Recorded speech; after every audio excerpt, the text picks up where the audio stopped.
Halo, mahasiswa yang terhormat.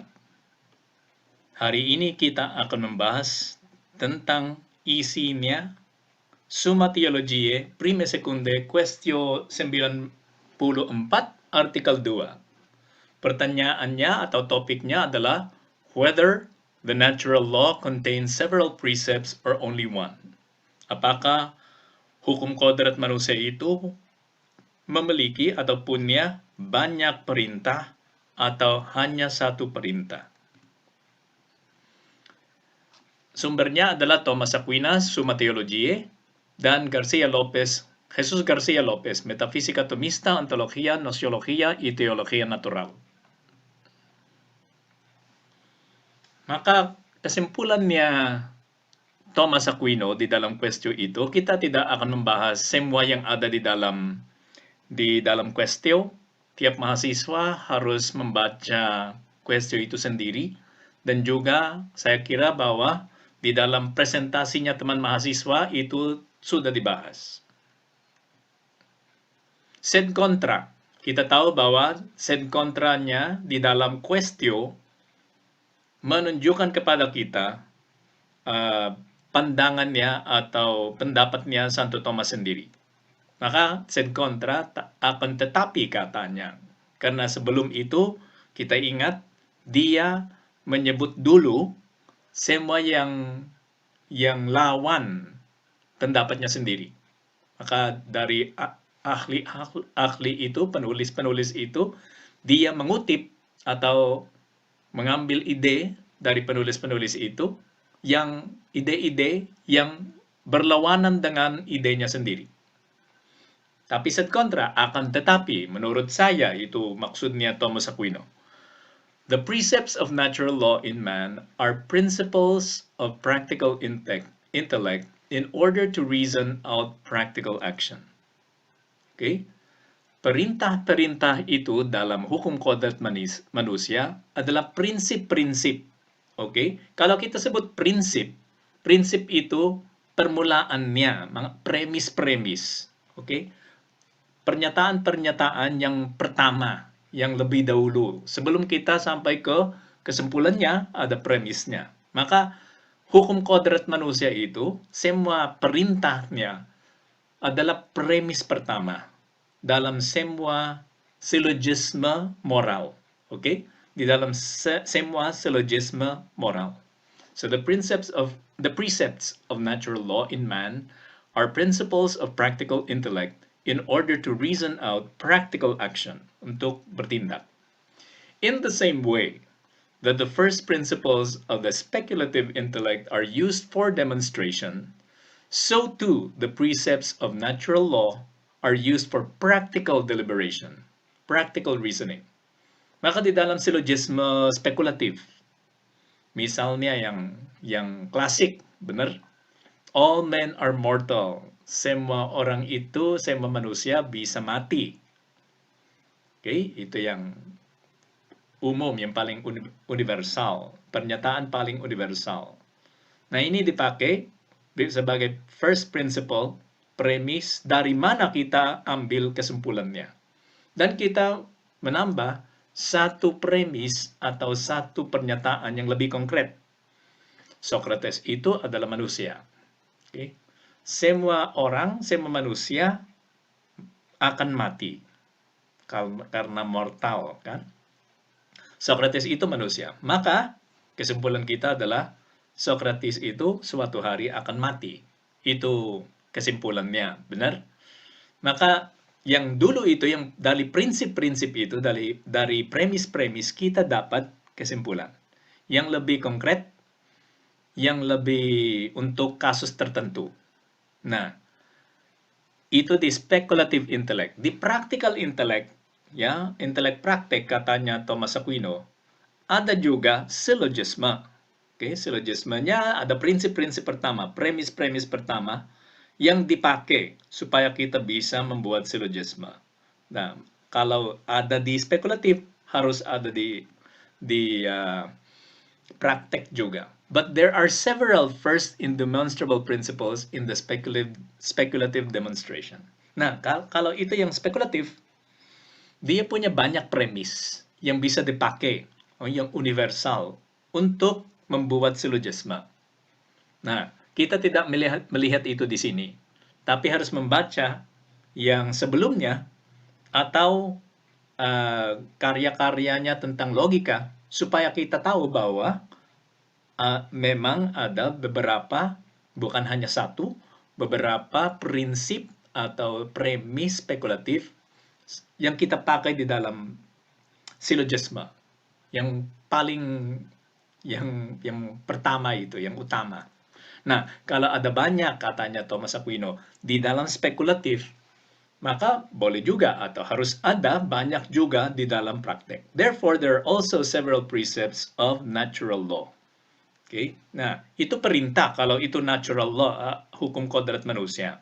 Yang spekulatif semuanya itu seperti adalah dan itu, adalah itu. Manusia gini melaksanakan itu, ya. Fakta, oke, adalah. Di dalam praktek harus itu yang dipakai di dalam kalimatnya kan.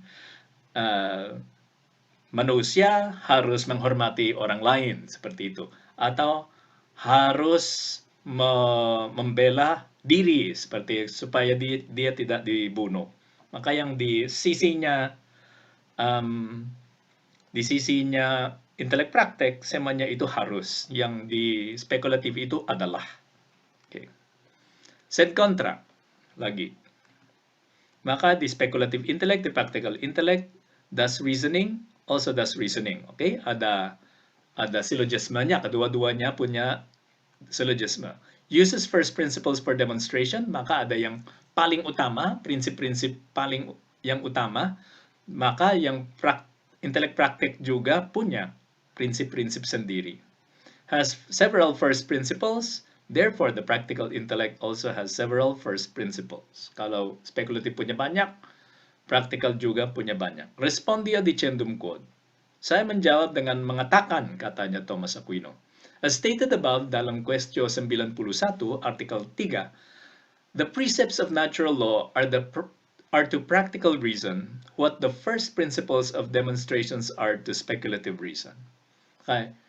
Perintah di dalam hukum kodrat manusia adalah prinsip-prinsip. Sebagaimana ada prinsip demonstrasi atau argumentasi dalam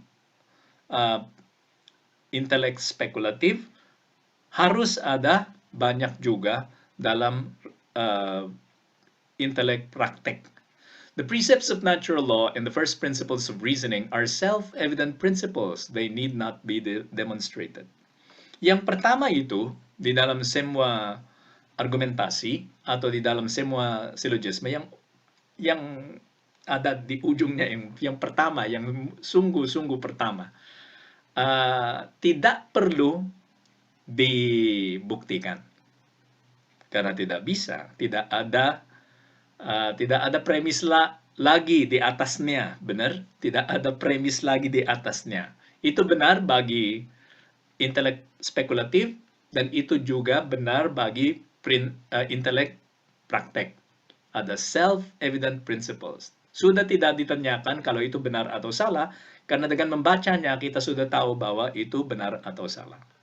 Self-evident principles, evident quo ad se, di dalam dirinya sendiri, sudah nyata kebenarannya. Now, a thing is said to be self-evident in two ways, katanya Thomas Aquino. Maka ada yang self-evident, nyata untuk dirinya sendiri, dalam dua cara. First, in itself or per se. Okay, dalam dirinya. Dan secondly, itu bisa menjadi jelas dalam dirinya sendiri, dalam pernyataannya sendiri. Atau secondly, in relation to us, quod nos. Karena kita punya sifat atau skill yang membuat kita mengetahuinya dengan baik. Kita adalah ahli. Okay? Kalau orangnya ahli, itu jelas bagi dia. Tapi bagi orang yang bukanlah ahli itu kurang jelas. Benar? Misalnya, kalau itu fisika, semua yang partikel-partikel subatomik itu jelas bagi orang yang ahli fisika, benar?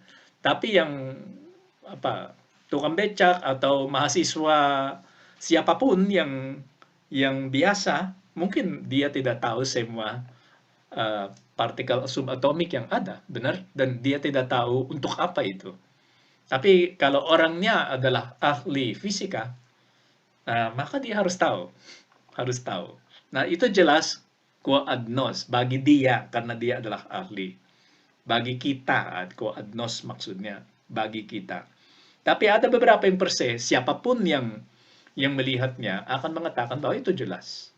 Nah, any proposition is said to be self-evident in itself if its predicate is contained in the notion of the subject. Although for someone who does not know the definition of the subject, the proposition would not be self-evident. Okay? Maka proposisi atau pernyataan, satu pernyataan adalah self-evident, sudah jelas untuk dalam dirinya sendiri. Itu jelas ketika predikatnya itu sudah ada di dalam definisi subjek. Oke, di dalam kalimat benar ada subjek adalah predikat. Oke, subjek adalah predikat. Kalau yang predikatnya itu sudah ada di dalam definisi subjek, maka itu self-evident. Katanya orang-orang logika itu. Walaupun ada yang beberapa yang self-evident, sudah jelas, tapi orangnya itu tertentu dah tahu definisinya. Kalau orangnya dah tahu definisinya, ya kurang jelas bagi dia. Tapi semua orang yang tahu definisinya akan melihat predikatnya, dan predikat itu dilihat termasuk definisi subjek itu. For instance, the proposition man is a rational being is self-evident, katanya. Misalnya, manusia itu adalah makhluk yang rasional. Itu sudah jelas untuk dirinya sendiri. Karena rasionalitas itu sudah ada di dalam konsep manusia.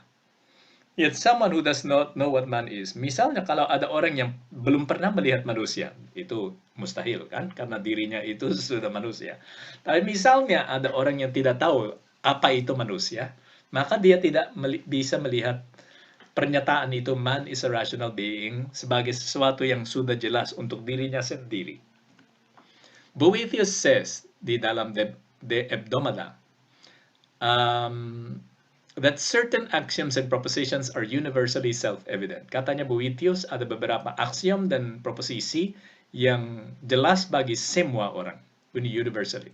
For example, every whole is greater than the parts. Okay? Misalnya, semua yang seluruhnya itu lebih besar daripada bagiannya. Okay? Itu jelas bagi siapapun yang punya intelek. Kan? Things equal to one and the same are equal to one another. Kalau semua hal yang sama dengan satu hal itu adalah sama bagi antara mereka juga. Okay? Misalnya kalau ada A yang sama dengan B dan C itu sama dengan B, maka A dan C sama juga. Okay? Things equal to one and the same are equal to one another. Some propositions are self-evident only to the wise, who understand the meaning of the terms of such propositions. Maka beberapa proposisi jelas bagi orang yang ahli. Okay? Itu wise, yang ahli. For example, someone who knows that an angel is not a body will find it self-evident that an angel cannot be in a place. Someone who does not know the relationship between materiality and place will not find this self-evident. Maka orang yang tahu filsafatnya Aristoteles, kalau disebut malaikat itu dah punya badan, maka langsung orang itu yang tahu filsafatnya Aristoteles karena dia adalah ahli, dia akan mengatakan maka malaikat itu tidak ada di dalam tempat. Okay? Karena hanya sesuatu yang punya tubuh, barang itu yang materialitasnya yang punya tempat, maka malaikat itu dah punya tempat. Itu jelas bagi orang yang tahu filsafatnya Aristoteles. Tapi orang yang tidak tahu filsafatnya Aristoteles, tidak tahu, itu kurang jelas bagi dia. Now, the importance of the first principles. Now, there is a certain order among the things that are universally self-evident. The first evident thing known, for example, is being, the notion of which is included in all things. Because of this, the first indemonstrable principle is that the same thing cannot be affirmed and denied at the same time, which is based on the notion of being and not being. All other principles are based on this first principle as stated in Metaphysicorum. Okay? Di dalam buku ni Aristoteles tentang metafisika, dia menyebut bahwa konsep pertama yang masuk di dalam manusia adalah ese, being, yang apa? Yang berada, pengada, ini disebut pengada, yang melaksanakan itu, yang berada, melaksanakan berada, itu pengada. Maka yang pengadanya, kalau pengadanya adalah seperti itu, dia tidak bisa disebut bukan itu karena seperti itu. Okay, being is not non-being. Kalau itu being blue, ya, biru, jadi itu being biru, tidak bisa menjadi not being biru. Okay, yang opposite-nya, yang kontradiktorinya. Maka tidak bisa menjadi biru dan bukan biru saat sama di dalam arti yang sama. Tidak bisa. Okay? Ini adalah first principle, first self-evident universal principle dari intellect speculative, yaitu principle of non-contradiction. Harus tidak ada kontradiksi. Maka tidak bisa disatukan being dan non-being. Okay? Dan melalui being and non-being itu kita bisa membedakan antara banyak hal. Kita bisa membuat Porphyry's tree, ya, seperti pohon kan, karena ada banyak cabangnya seperti itu, cabang-cabangnya yang turun seperti itu. Maka substansi itu bisa material atau tidak material. Oke, yang material itu bisa body itu adalah animate atau inanimate. Oke, kalau yang inanimate itu mineral, tapi yang animate itu living, maksudnya dia hidup. Yang hidup itu bisa sensitif, maksudnya indrawi semuanya, atau insensitif, tidak punya indera. Ya, itu menjadi tumbuhan. Oke, yang sensitif itu namanya itu hewan. Oke, yang hewan itu bisa rasional atau tidak rasional. Kalau hewan itu tidak rasional, itu ya memang hewan, beast, benar. Tapi yang rasional adalah human, manusia. Baru turun sampai ke individunya, Socrates, Plato, Aristoteles, dan lain-lain. Oke. Itu Porphyry's tree. Maka yang dengan penjelasan seperti itu, kita bisa turun terus sampai yang konkret. Itu kalau itu argumentasi, ada major premise, minor premise. Dengan major premise yang ditambah minor premise-nya, kita sampai kesimpulannya, conclusion. Nah, di dalam hukum kodrat manusia, ada hierarkinya. Maka ada yang pertama-pertama. Yang paling dasar, yaitu yang berasal langsung dari synderesis, adalah do good and avoid evil. Sebetulnya itu bukan sesuatu yang, bukan satu perintah. Itu yang prinsipnya di belakang semua perintah. Jadi semua perintah itu mengutus kita untuk berbuat baik dan melarang kita untuk berbuat jahat. Maka itu yang pertama, karena ada di belakangnya atau itu adalah dasarnya semua macam perintah. Maka ada do good, sisinya do good, sisinya avoid evil.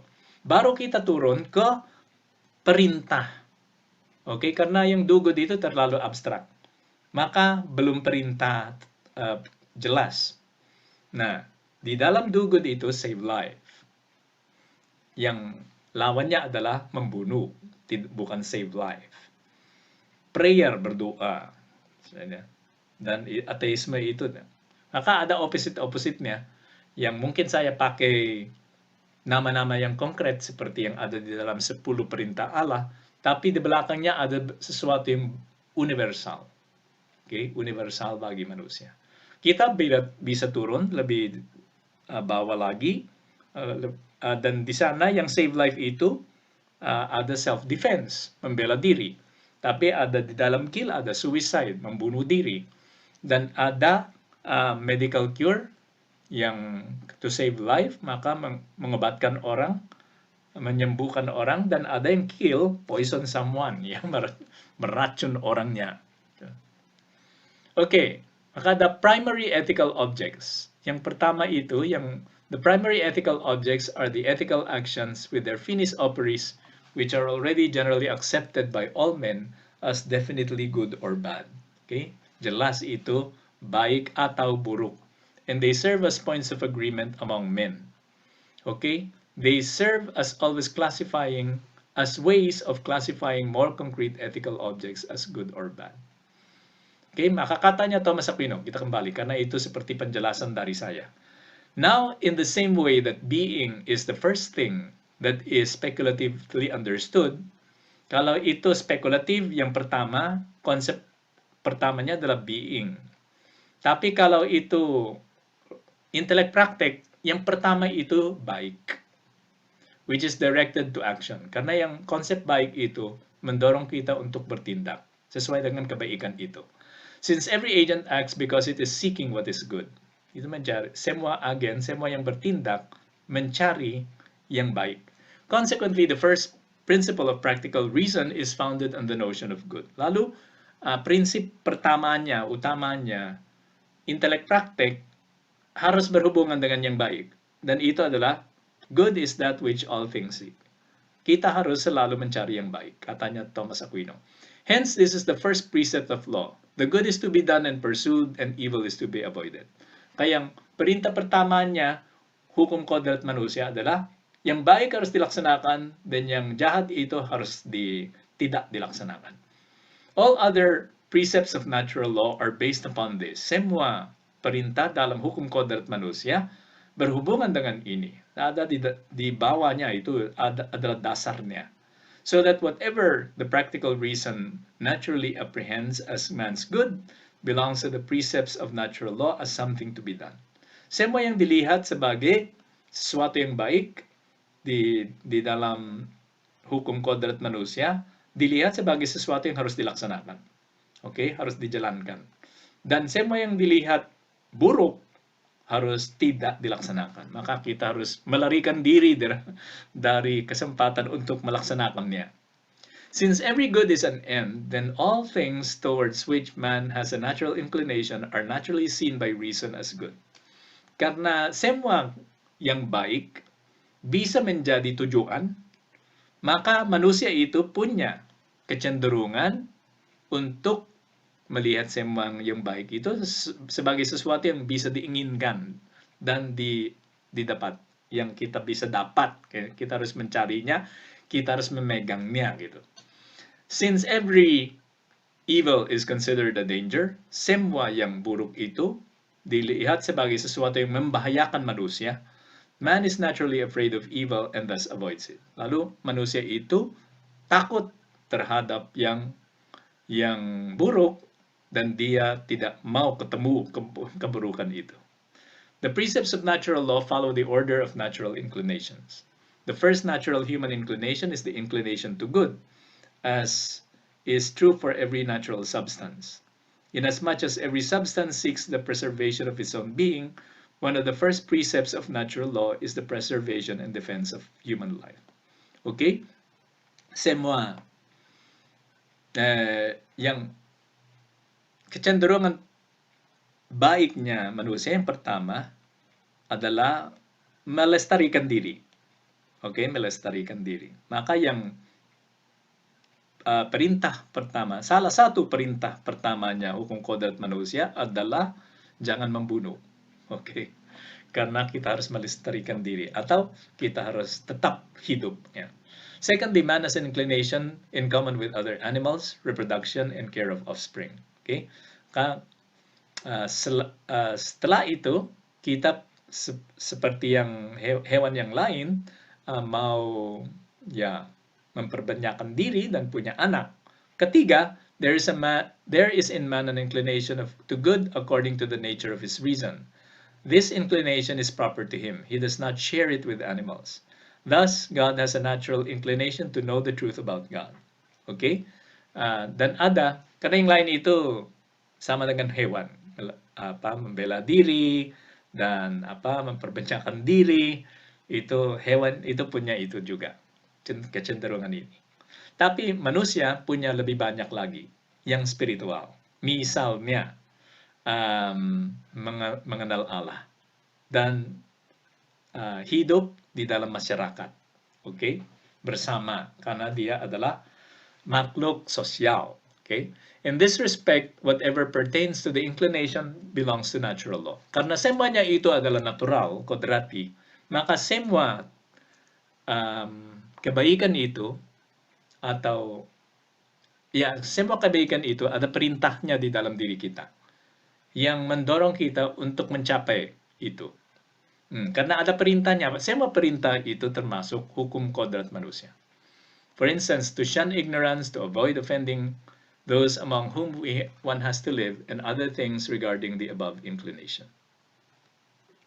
Principles of natural law.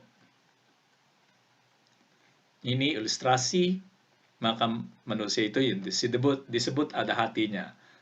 Sebetulnya itu bukan hati, melainkan yang paling dalam di dalam dirinya, yang paling intim, yang akar semua keberadaannya.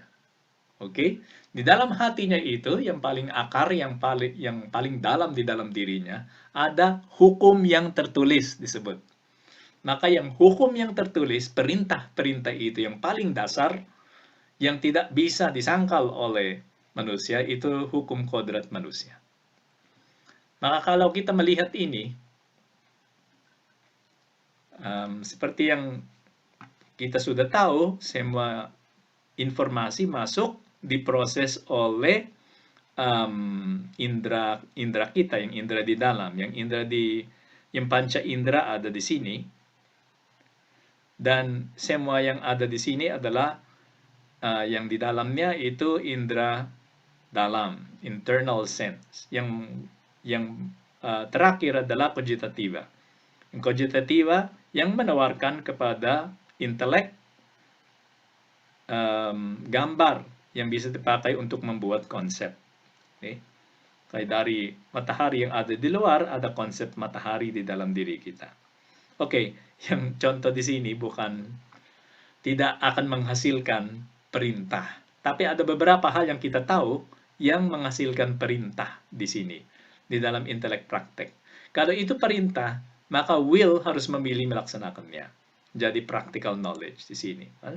Dan kalau itu baik, dilihat sebagai baik, harus dicari, harus dicapai. Maka keluar lagi untuk mencarinya. Semua itu yang